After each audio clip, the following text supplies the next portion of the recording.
Truly, we are living in unprecedented times.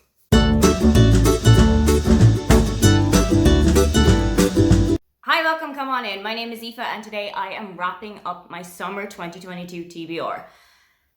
I read all of the books on it. This has never, ever happened before, and I think it might be a combination of two things. One, I put the books on it that I knew I really wanted to read, and two, in the back of my mind, I had got the 75% rule that I had implemented at the start of the year. So I knew that if I hadn't read 75% of every single TBR I made this year, I had to have a punishment. I didn't know what the punishment was. I didn't know what kind of forfeit it would have to be, but I did know that there would be something in the back of my mind that if I didn't read all 6 of them, something was going to happen. So let's talk about all 6 books that were on the list. First up was Bridgerton by Julia Quinn. It was the first Bridgerton book that Duke and I, and this ended up being a 2-star read for me because over the majority of the book, I was actually enjoying it. I felt like it was really engaging. It was a good kind of dipping my toes into historical romance. I was really excited to read this because I wanted to start watching the series that was on Netflix. I knew so many people who had watched it, who had loved it, who had raved about it and recommended it to me. But there is a scene roughly 75% of the way through the book that once I got there, it was like a lead balloon for the rest of the book.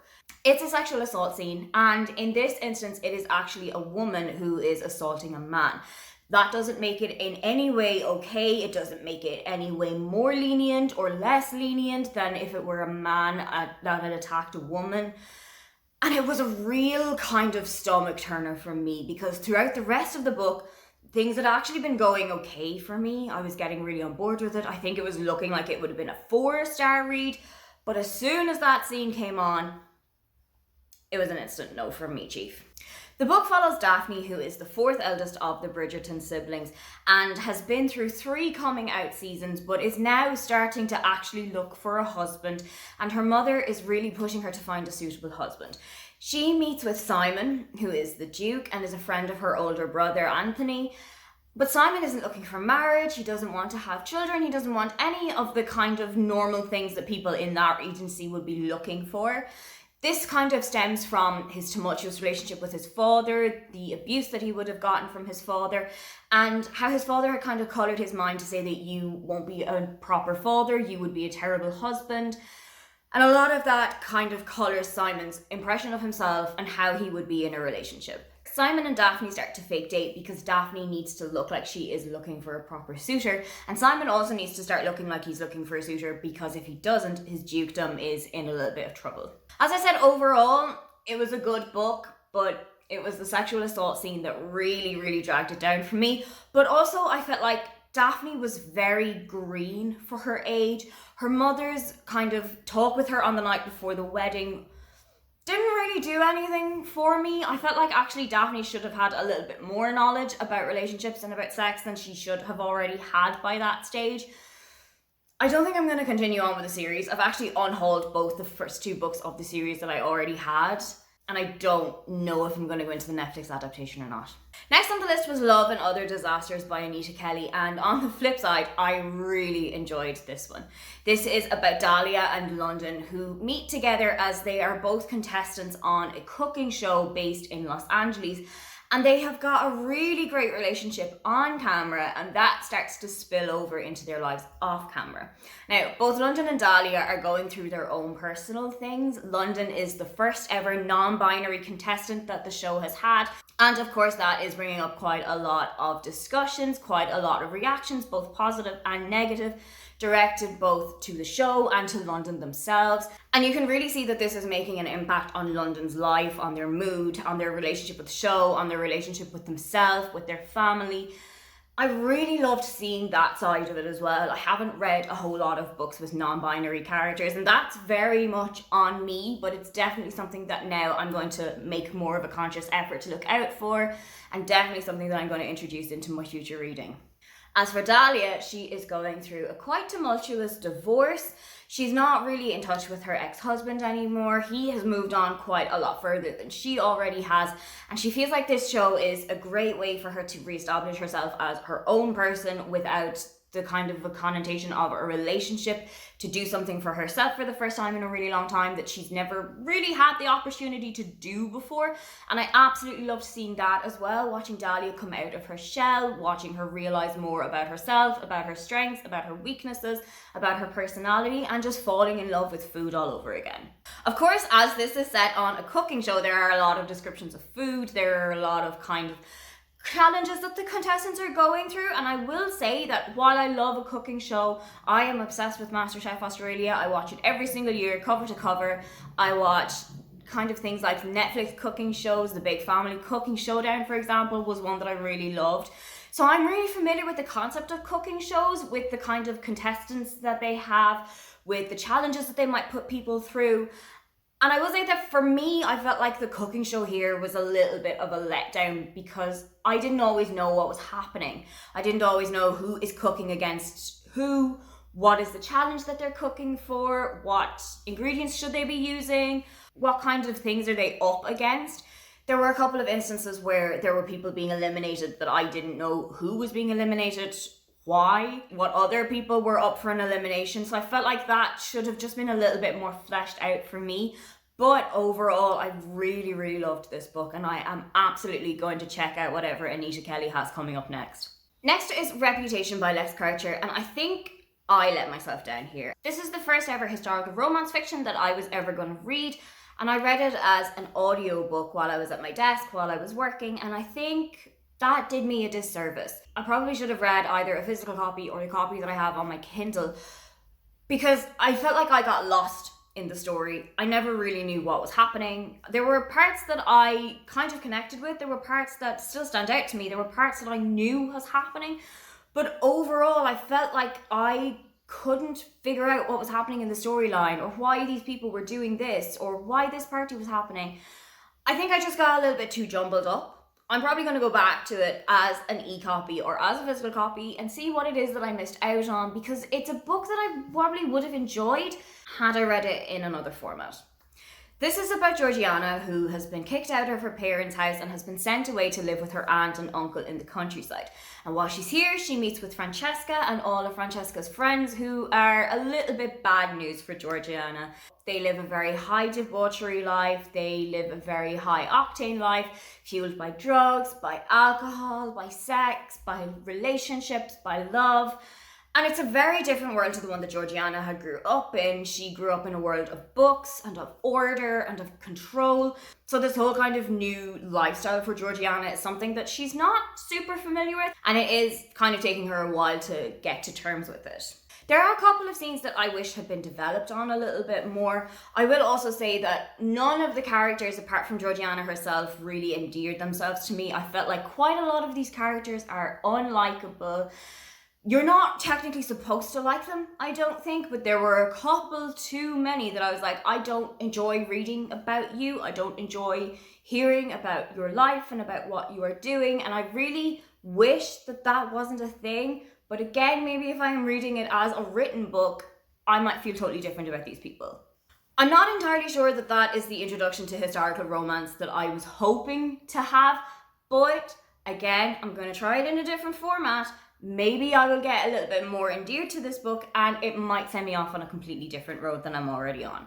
Keeping in some way with the historical theme, next up I read Rivals by Catherine McGee. This is the third book of the American Royal series, which kind of flips America on its head and asks the question, what would have happened if instead of becoming president after the American War of Independence and the Civil War, instead George Washington was made king and America became a monarchy rather than a republic. So in this third book, Beatrice is already queen. She is the head of a kind of a gathering of every nation in the world, with the heads of state, with a lot of monarchies, kings, queens, empresses, emperors, all of that thing.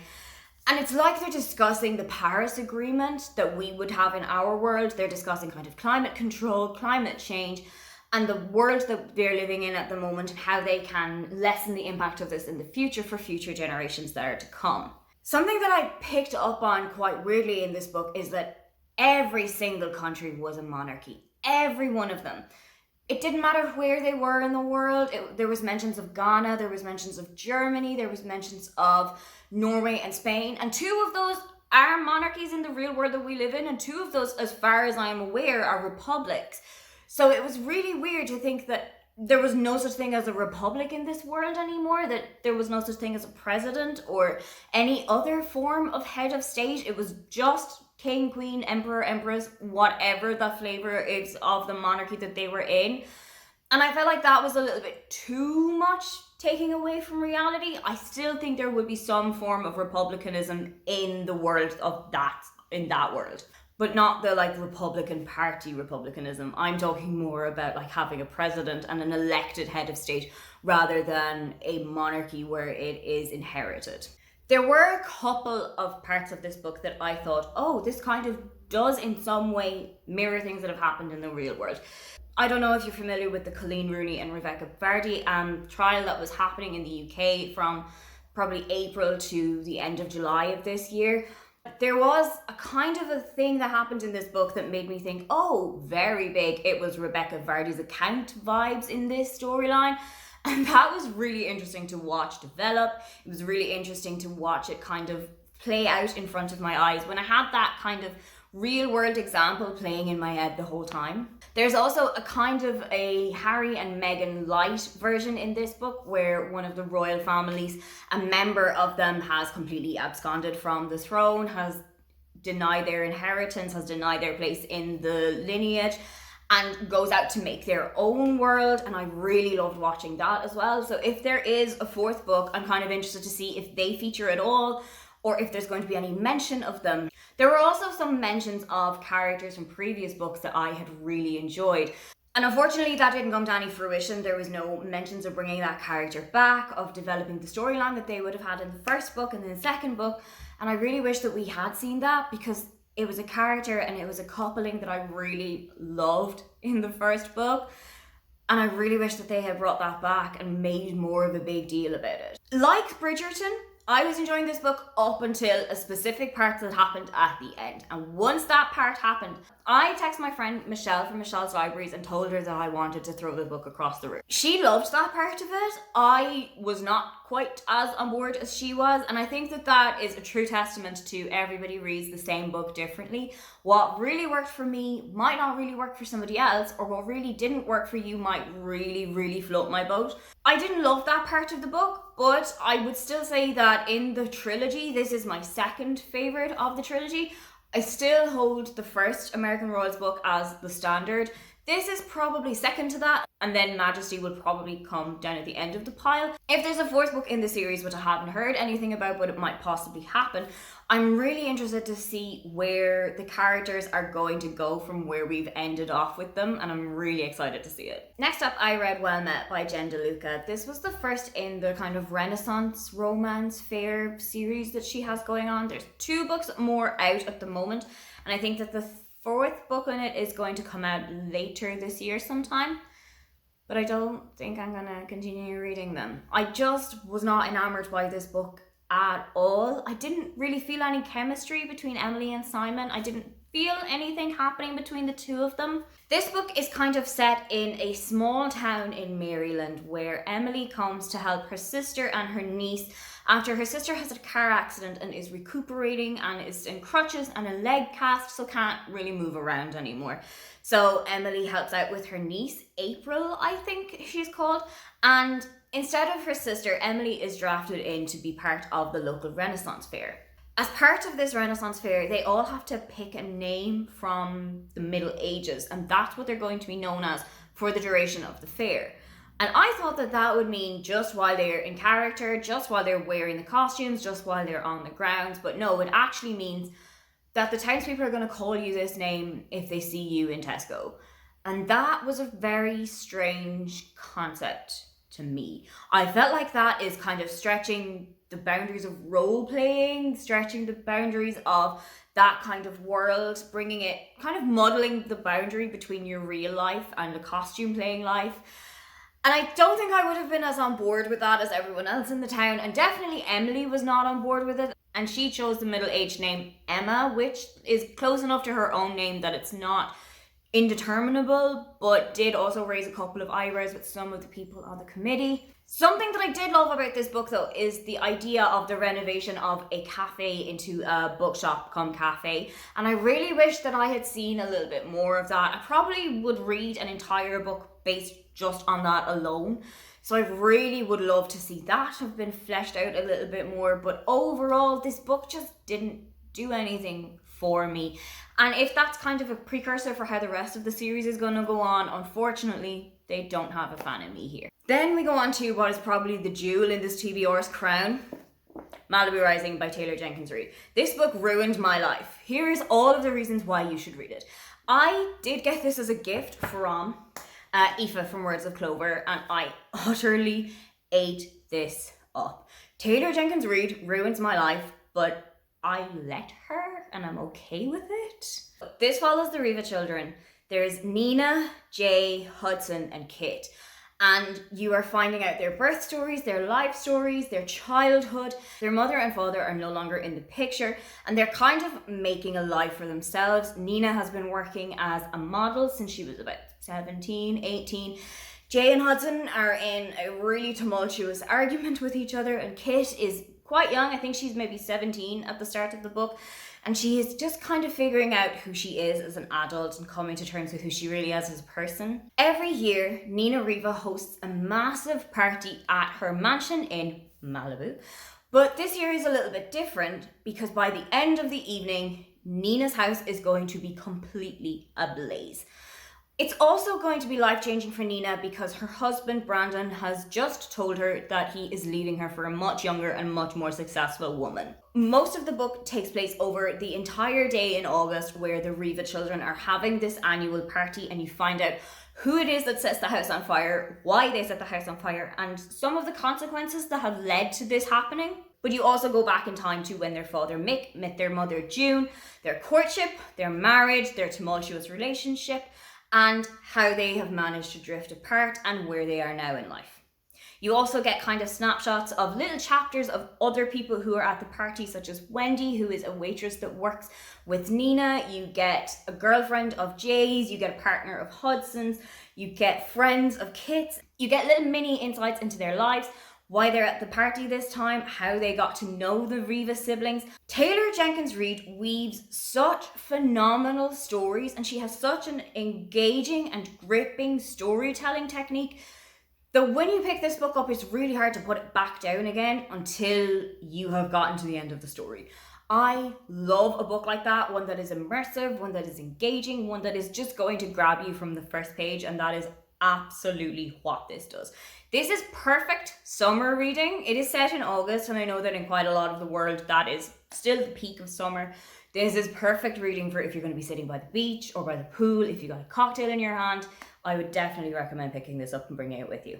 For the first time ever, that is an entire TBR ticked off, all read, all of the books have been completed. Are there any of those books that you have also genuinely really enjoyed, or what was your favorite book that you read this summer? Don't forget to like and subscribe because I have new videos up every week. Now, get on out of here.